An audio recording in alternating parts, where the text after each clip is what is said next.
Chad, where am I? Oh God, I've got to make more videos. Hello world, welcome to Taipei for the Cycle Show. This is the event that causes big time bicycle industry players from all around the world to vacate their grandmother's spare bedrooms and come to see what the bicycle industry has in store. We're going to go take a look, see what we can find. There should be something interesting amongst all of this, and let's go for a wander.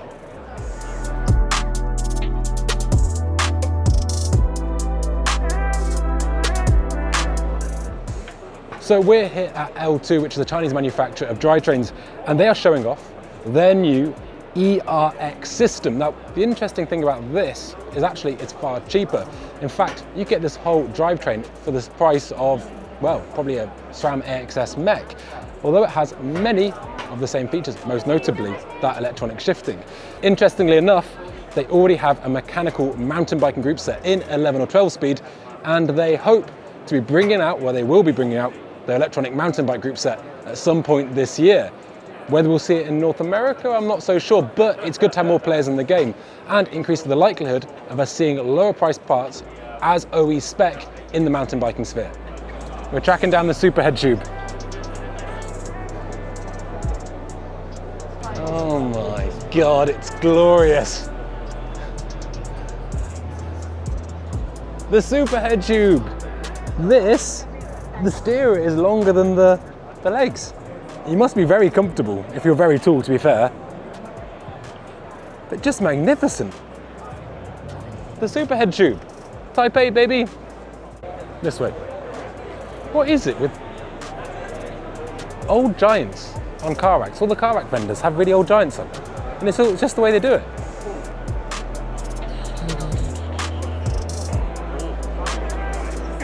So we're here at KS Suspension, and this is something the internet's going to love. It's an inverted fork. So the benefits of an inverted system would be more oil sitting on the seal for better lubrication, as well as potentially less unsprung mass, which could then improve suspension performance. This uses 36mm legs. It's got I believe they call it the sprint on-off dial on the outside there. And internally that gold dial is basically a threshold setting, so your low speed compression, low speed rebound at the bottom. And they don't know quite on pricing X, hasn't gone into production. They're waiting to finalize the tooling for some guards to go at the bottom of the fork, and you should see it around September time.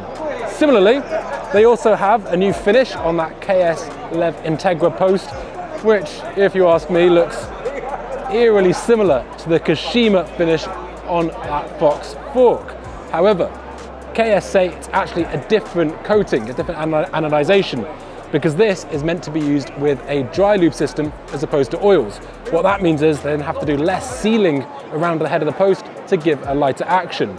Also, you might see, which is something of a theme at Taipei here, that is a wireless dropper from KS, and it looks like a really clean execution. That dropper, much like Brand X's, and I think even X Fusion's, actually goes up to 200mm. And that's really important because the current incumbent, which is that RockShox Reverb AXS, taps out at 175. So I think that for the people that it isn't long enough for, they're going to be looking for something like this KS, or like I said, those 200mm options from the other brands. So what we have next, well, it's a bit rich for me, Vicar. It's a very premium children's balance bike made entirely of carbon fiber, just in case your normal balance bike ain't light enough. And it's something of a theme here. There are some e-balance bikes just one over, which we'll go have a look at in a moment. But first, we can get through the, quite frankly, rampant crowd, all trying to grab a peek of this thing. You can see it just behind them. Oh, holy daddy long legs. We've got one biting on the line, chaps. Look at this. It is what looks to be, well, it's called the Dirty Sixer, so using my skills of deduction, I would imagine it's a 36-inch wheeled mountain bike. Now, the resistance and reluctance to embrace a standard that was 3 inches different was absolutely massive. To go to 36-inch, I think it's going to take a good long running jump. But if it's faster, and maybe you like riding upstairs, it's probably pretty good. I can't imagine, for me at least, it ever really taking on.